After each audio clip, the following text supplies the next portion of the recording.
boa noite com você.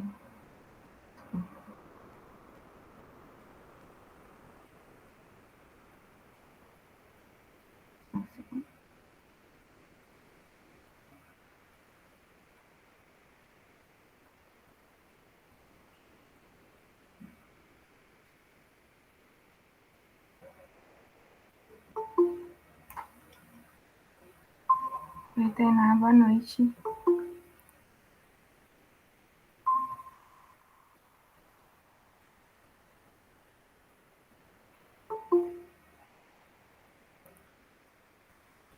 Oi, boa noite.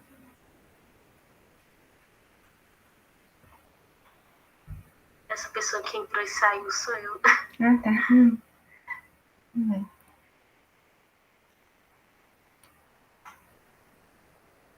Gente, a gente vai começar com... Hoje a gente vai falar sobre propriedades coligativas. Então, essa vai ser a nossa penúltima aula de conteúdo, tá? A próxima vai ser de questão ambiental. E aí a gente vai começar com uma revisão. Então, eu mandei lá no grupo um formulário que eu e a Ana fizemos para a gente poder alinhar com vocês o que vocês estão precisando mais de revisão. Entendeu? Que a gente não vai ter assim, tempo para poder fazer exercício de tudo, né? Vai ter mais ou menos um mês. Então, para vocês falarem para a gente qual que é a maior dificuldade e a gente poder alinhar a revisão do melhor jeito possível. Mas eu postei as aulas no YouTube lá do Mendes. Não tem todas as aulas, porque algumas eu gravei e ficou sem áudio. Então, quem perdeu alguma aula e pode olhar lá. Se tiver uma que eu dei e não tá lá, é porque eu gravei, foi essas que ficaram sem áudio. Então, vocês podem me chamar, qualquer coisa eu tiro dúvida de vocês. Se vocês não tiverem os slides, vocês podem falar comigo que eu faço. Então, vamos começar.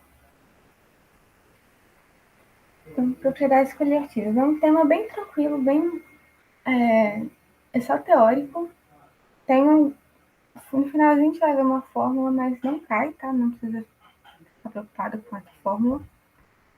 Então, sabe aquela questão que você fala assim, essa aqui eu tenho que acertar, porque ela vai ser uma questão muito realmente fácil. Porque não tem nada de conta, é só prestar atenção que ela vai ser tranquila. Então, a primeira coisa, a gente tem que saber o que é pressão de vapor. A pressão de vapor é a pressão que os líquidos vão exercer no ar atmosférico.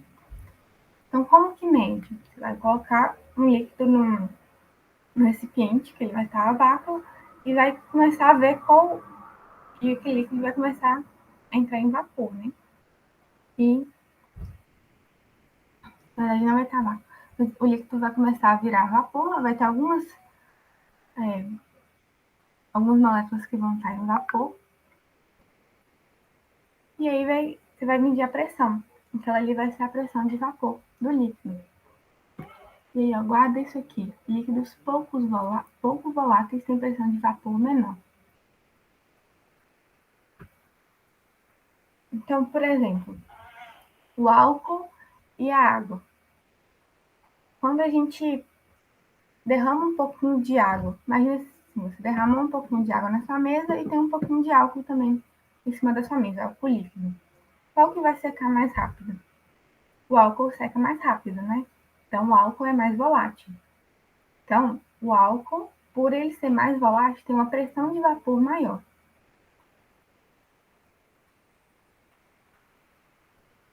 Entenderam? Então, a gente tem que ter isso aqui em mente, porque essa é a principal coisa, o principal fator para a gente poder entender os outros efeitos que a gente vai ter nas propriedades coligativas, ok? E um fator muito importante que determina a pressão de vapor são as ligações intermoleculares. Então, ligações intermoleculares mais fortes vai levar a uma pressão de vapor menor. Por quê? Imagina assim, o líquido tem mais coesão entre as moléculas dele, então é mais difícil de quebrar essas ligações intermoleculares para virar vapor. Tá? Então, quando a gente está passando do líquido para o vapor, está enfraquecendo as ligações intermoleculares. Okay? Então, ligação intermolecular que é fácil de quebrar, aí vai ter pressão de vapor maior. Vocês entenderam isso aqui?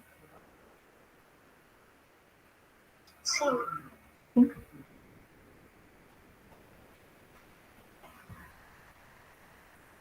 Então, aí a gente tem a tonoscopia. A tonoscopia é quando você adiciona um soluto não volátil.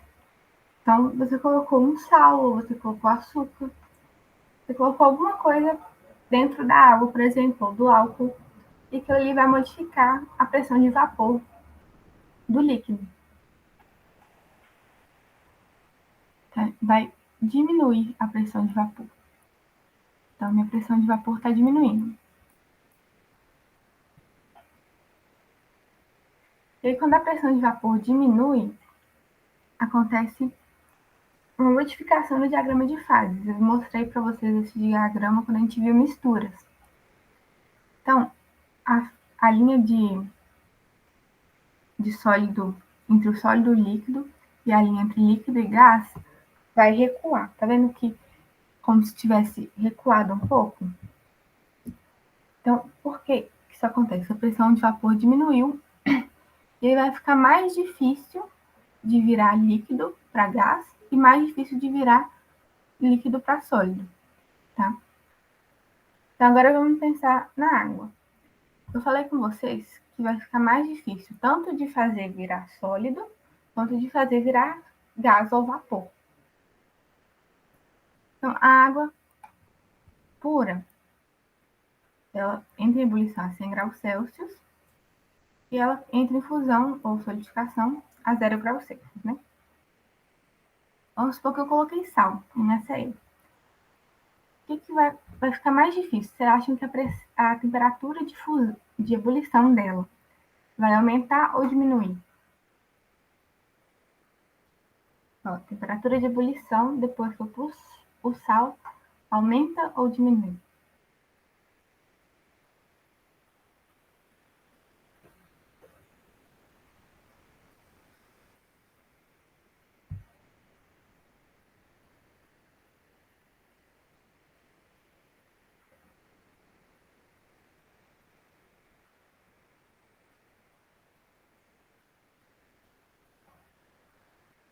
A temperatura vai aumentar.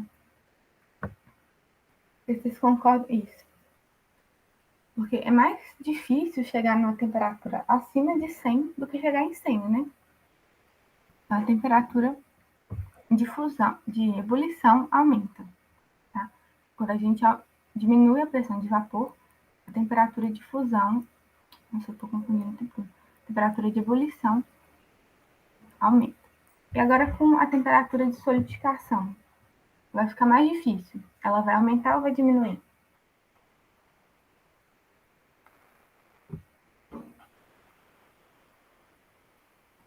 A temperatura de fusão, a temperatura de solidificação vai aumentar ou diminuir?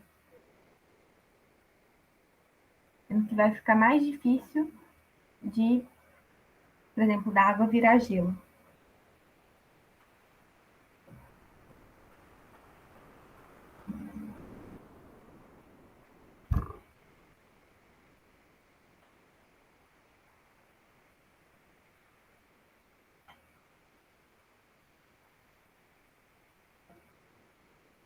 Isso, vai diminuir.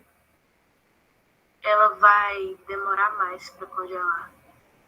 Sim. Na verdade, se antes era 0 graus Celsius, agora vai ser um pouco menos. Tá? Então, vai ser negativo. É como se a gente espichasse. Então, temperatura de solidificação diminui. Tá? Isso para todos os casos que a gente vai avaliar.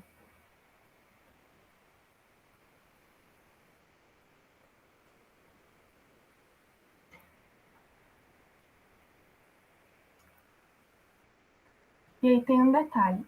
Dependendo do soluto que você usa, a pressão de vapor vai diminuir mais ainda. Então, se eu colocar a sacarose,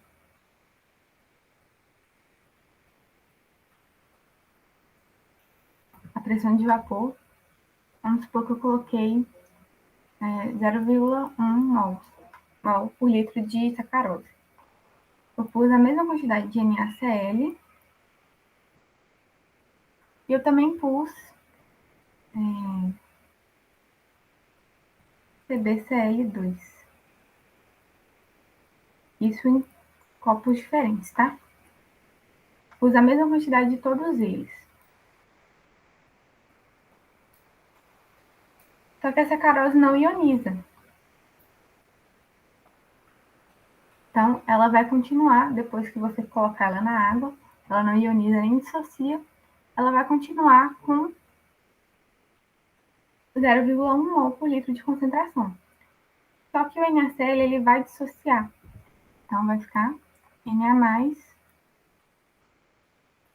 Cl menos. E aí vai ficar 0,1 de Na mais e 0,2 de Cl menos. Então, a concentração de íons naquele copo vai ser 0,2. A gente vai estar somando 0,1 mais 0,1. Aí com PbCl2 vai ficar Pb 2 mais Cl, 2Cl menos. Então a gente vai ter 0,1 mais duas vezes 0,1. Então, no final das contas a gente vai ter 0,3.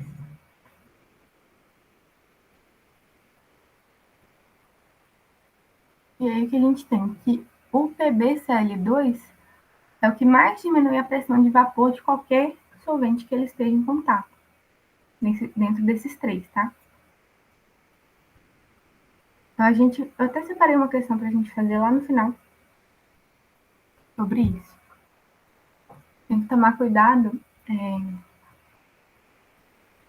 quando for um ácido fraco ou uma base fraca, você não pode falar, por exemplo, NH4OH.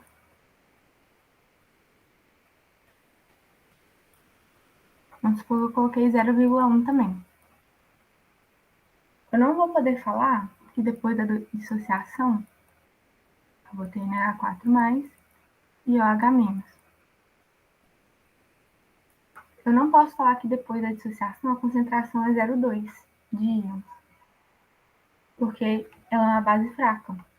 Então, eu posso dizer que a concentração de íons vai ser menor que 0,2 e maior que 0,1. Só isso que eu sei. Para eu ter certeza, eu vou ter que fazer as contas de equilíbrio que a gente viu em um mês, mais ou menos, né? Então, tem que tomar cuidado quando a gente estiver vendo, quando a gente perguntar sobre solutos, né? Não voláteis, e for um ácido ou uma base fraca, tá bom? E aí tem outra parte importante que é quando a gente tem um recipiente que tem um solvente e uma solução, esse sistema vai buscar equilíbrio, tá? Então, por exemplo, essa imagem aqui. Eu tenho um copo de água e um copo de água com açúcar. Então, o sistema vai buscar equilíbrio. Então, imagina que está fechado. E aí, o que está acontecendo aqui? A pressão de vapor daqui é maior do que a pressão de vapor daqui. E aí, procurando equilíbrio, o sistema vai querer aumentar essa pressão de vapor daqui. Então, para aumentar a pressão de vapor daqui, ele precisa diluir essa solução. Então, a água que está aqui vai passar para cá. Tá? Então, a água vai evaporar, assim, demora, tá? Tem um dia mais. Então, a água vai evaporando e vai passando para o copo que está com solução. E aí vai passando aos poucos, até que chega no ponto que a água daqui tá, a solução tá com um volume muito maior e a solução e o outro copo que só tinha água diminuiu bastante, senão secou, tá? Porque o equilíbrio, quando você tem uma solução e a substância pura, né, não vai conseguir atingir, porque a pressão de vapor desse daqui sempre vai ser menor, tá? Nessa situação. Então, por exemplo, se eu tivesse falado, aqui é uma solução de água com açúcar pouco concentrada e aqui muito concentrada, também aconteceria a mesma coisa, só que em uma proporção menor do que quando a gente tem uma solução água pura e uma solução, tá? E aí a gente tem a ebuliometria e a crioscopia, que é basicamente a gente analisando a tonoscopia de formas divididas, separadas. Então, ebulição só ocorre quando a pressão de vapor é igual à pressão local. Então, por isso que a gente tem esse diagrama, por exemplo. A gente sempre fala, a água entra em ebulição a 100 graus Celsius. Isso quando a gente considera que pressão é igual a 1 atm. Se for diferente, aí a temperatura pode ser outra. Uma pressão menor, a temperatura é outra. Então, o líquido precisa chegar na pressão de vapor igual à pressão local para entrar em ebulição. Por isso que em outros locais, com a pressão menor, a água entra em ebulição mais fácil, porque a temperatura de ebulição vai ser menor. Então, e aí também tem um negócio, né? Sabe quando você vai fazer macarrão, aí você fala assim, vou cozinhar o macarrão e eu quero temperar o macarrão também. Aí você vai, põe a água na panela, liga a tampa e já coloca o sal. Então, o macarrão vai demorar, a água vai demorar mais tempo para entrar em ebulição. Então, é melhor você esperar a água começar a entrar em ebulição, depois colocar o sal, senão vai demorar mais. Tem pouca coisa aqui, né? Mas vai demorar um pouquinho mais. E a crioscopia é que a temperatura de solidificação vai diminuir com o soluto não volátil. Então, alguma dúvida?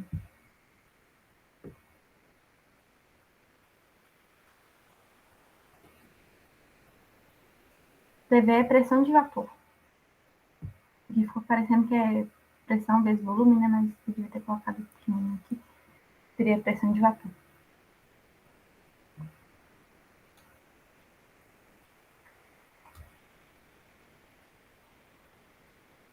E aí a gente tem a osmometria. Isso aqui tem muitas questões, inclusive, que parece que é de biologia, e até eu mesma não sei, sabe? Que é realmente de biologia, eu sei de química, porque dá para confundir. Então, a pressão osmótica aumenta com a adição de soluto não volátil. Então, lembra lá do professor de biologia falando, quando você tem um meio com pouco sal e um meio com muito sal. Como que a gente chama um meio com pouco sal? Hipotônico. Então, pode ser que apareça esses nomes para você, tá? Hipotônico e hipertônico.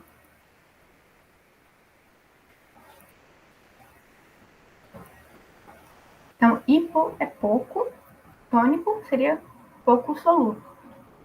Hipertônico é muito soluto, então, uma solução. Pode ser até água pura, substância pura, e aqui uma solução muito concentrada. Então, pode ser, tipo, a célula e o sangue, tá? Ou vice-versa. Então, eles vão procurar virar um meio equilibrado, que seria um meio isotônico. Ó, depois de um tempo, eles vão virar um meio isotônico. Iso de igual. Então, em que sentido vocês acham que o líquido vai se movimentar? Vamos supor que aqui é água. A água vai do hipo para o hiper, né? Tipo, para a direita, ou ele vai do hiper para o hipo, para a esquerda? Você acha para a direita ou para a esquerda? Pode repetir, por favor? Vocês acham que a água iria do meio hipo para o hiper ou do hiper para o hipo? Da esquerda para a direita ou da direita para a esquerda? Sim. Ó, eles querem virar um meio isotônico, né? Então, precisa entrar em equilíbrio de a quantidade de soluto. Então, a água vai se movimentar. Ela vai ir do hipo para o hiper ou do hiper para o hipo. Esse caninho aqui é uma membrana que eu desenhei.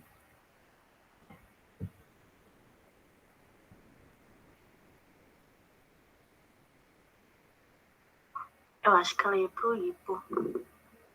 Se bem que nesse desenho mostra uma seta. Mas aqui eu tô falando o que ela vai acontecer depois, tá? Depois.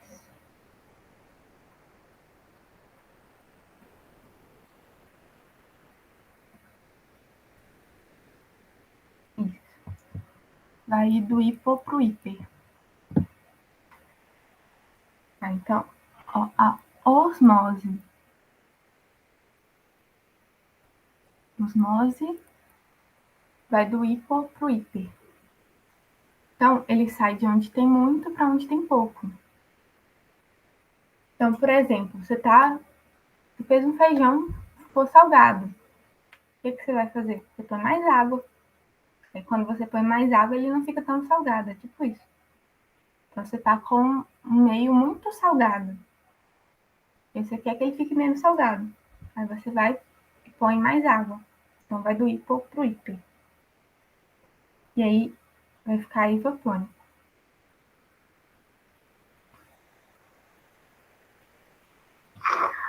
Se eu quero um equilíbrio, né? Isso. E na osmose normal, a gente quer entrar em equilíbrio. Tá? Então, tá até escrito aqui, ó. Vai ter uma membrana semi-permeável. Então, por exemplo, no nosso corpo, as células têm a membrana, né? Esqueci o nome agora, gente. Fosfolipídica. E aí, vai ter o meio hipotônico e o meio hipertônico. Vai depender se pode ser dentro da célula ou pode ser o exterior da célula. Mas sempre vai ser esse movimento, ó, do meio hipo para o hiper, na osmose. Só que é muito comum eles falarem da osmose reversa, que vai fazer o contrário, né? Se a osmose normal é do hipo para o hiper, a reversa vai fazer o contrário, vai ser do hiper para o hipo. Então, por exemplo, tem um tanque assim, aí você quer tratar uma água. Então, aqui tem água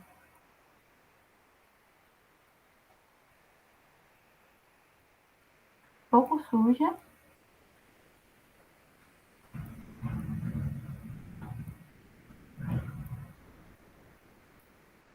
E aqui tá muito suja.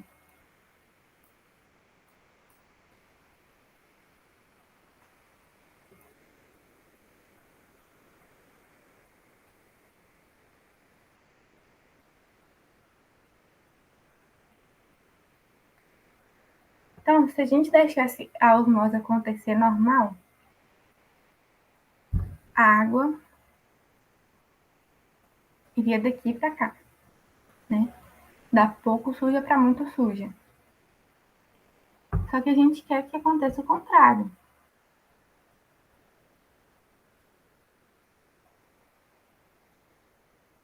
Peraí.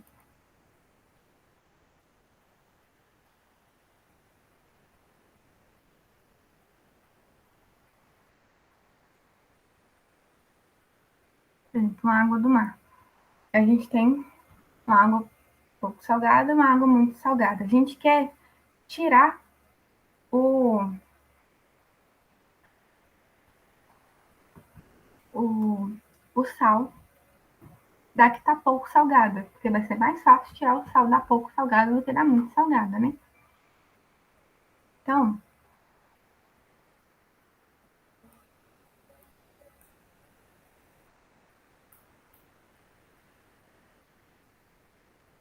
vou precisar aplicar uma pressão aqui para a água que tá aqui vir para cá.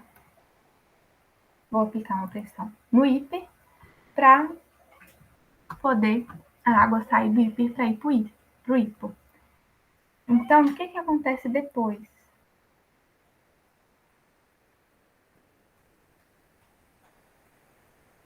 Eu vou ter um meio. Eu não vou ter um meio isotônico nas duas. Eu vou ter um meio mais hipo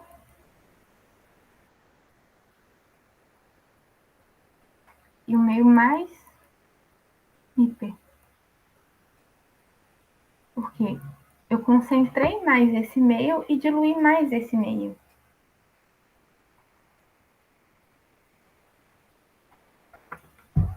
Tá? E a pressão que você aplica aqui tem que ser maior que a pressão osmótica.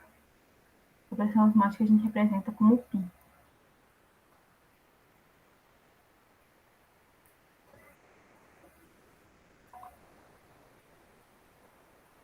Então, quando a gente adiciona um soluto volátil, né, a pressão de vapor diminui e a pressão osmótica vai aumentar. Então, vai ficar, a osmose vai estar mais propensa a acontecer. Alguma dúvida? Não. Não? Tranquilo? Então, vamos fazer umas questões. A gente tá com tempo aí. São 3 minutos e a gente depois faz junto.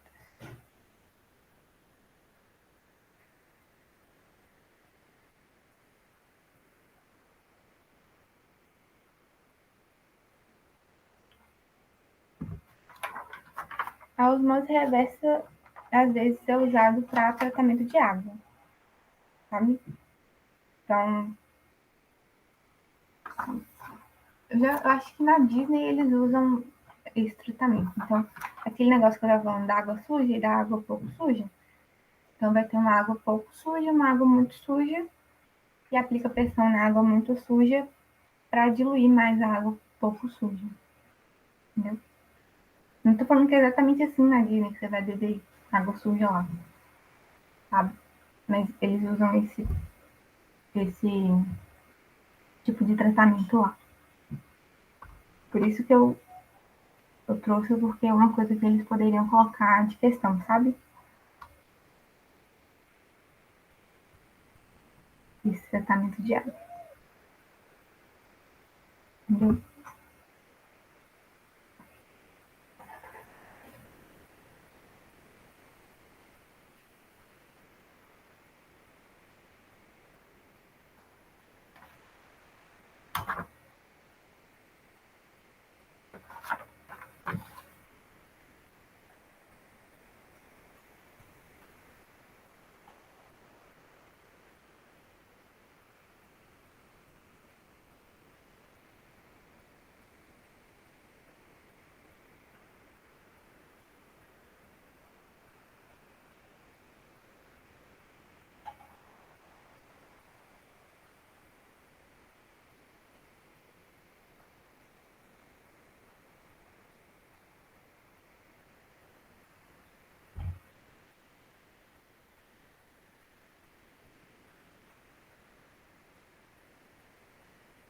É pra gente responder já?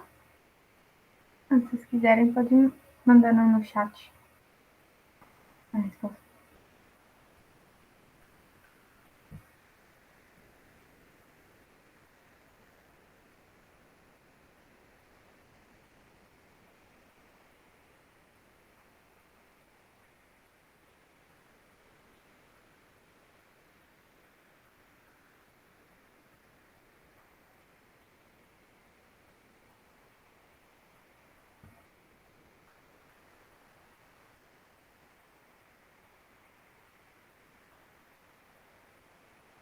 Então, vamos fazer.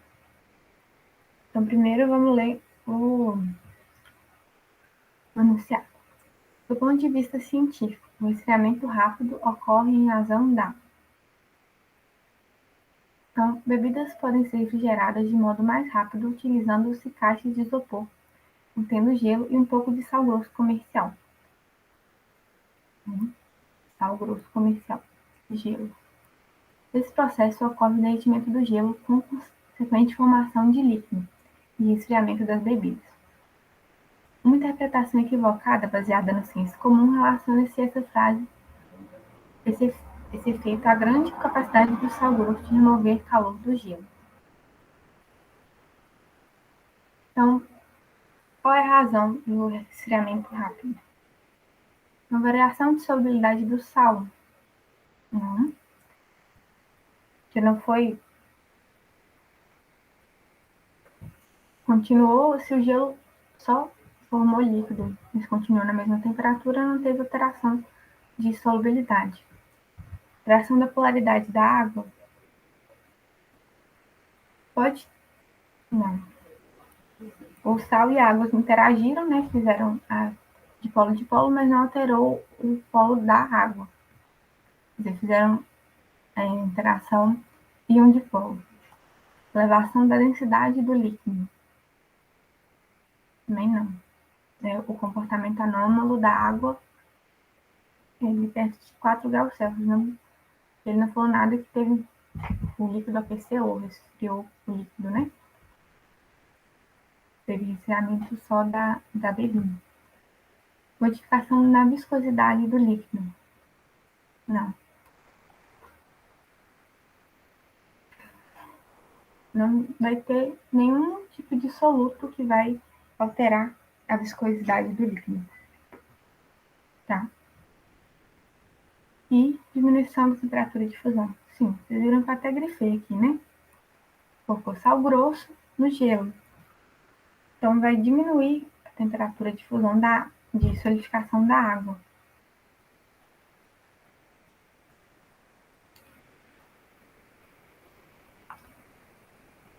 E é por isso que vai resfriar mais rápido a bebida. Ok?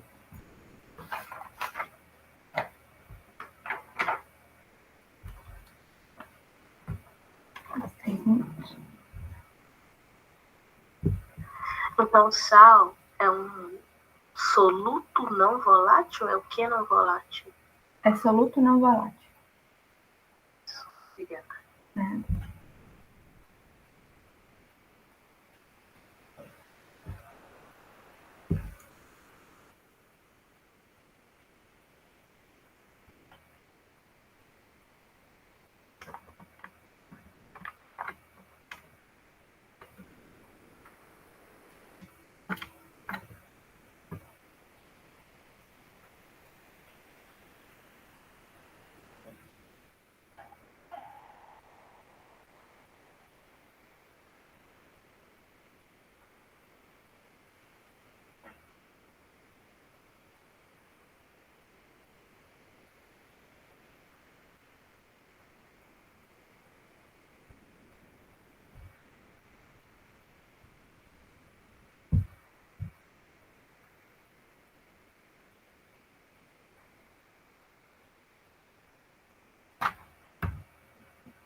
Então, vamos ler Eu vou explicar. Então, a destruição do microambiente no tronco das árvores pintadas de cal é devido ao processo de... Então, a cal, óxido de cálcio, cuja suspensão em água é muito usada como tinta de baixo custo, dá uma tonalidade branca aos troncos de árvores. Essa é uma prática muito comum em praças públicas e locais privados, geralmente usada para combater a proliferação de parasitas. Essa aplicação também é chamada de caiação, gera um problema. Elimina micro-organismos benéficos à água.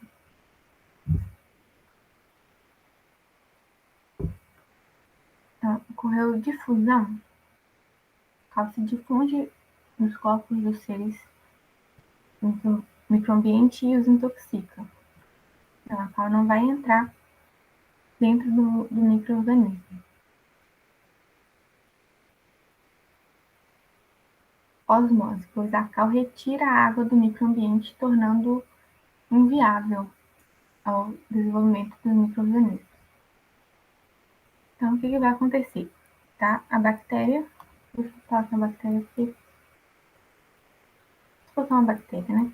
Pode ser qualquer outro micro-organismo, mas é uma bactéria que está na árvore, lá no tronco dessa árvore. Então, tem gotículas de água aqui no tronco. Então, como eles estão em contato, a árvore e a água podem fazer osmose entre elas, né? Quer dizer, a bactéria e a árvore. Então, se a bactéria tiver com mais soluto e a árvore menos, vai ir água para dentro da bactéria e eles vão ficar equilibrados. Mas quando passou essa tinta de cal, tem um óxido de cálcio, ele é um soluto não volátil. Então, aumentou a concentração no tronco dessa árvore. E aí, a árvore ficou muito mais hipertônica do que a bactéria. E aí veio água, começou a sair água da bactéria para a árvore. Só que saiu muito. Então, a bactéria morre, porque ela ficou sem água. Tá. Então, ocorreu osmose aí entre a bactéria e o tronco da árvore. Oxidação, pois a luz solar incide sobre o tronco. Não, isso não tem nada a ver. Aquecimento, pois a luz solar incide sobre o tronco e aquece a cal. Também não. Vaporização, pois a cal facilita a volatilização da água. Isso aqui é o contrário do que acontece, né? A gente colocou o soluto não volátil, então a pressão de vapor vai diminuir e a água vai ficar menos volátil do que ela é pura. Então isso aqui não acontece. E a gente tem a resposta letra B. Tá. Certinho? Alguma dúvida aqui?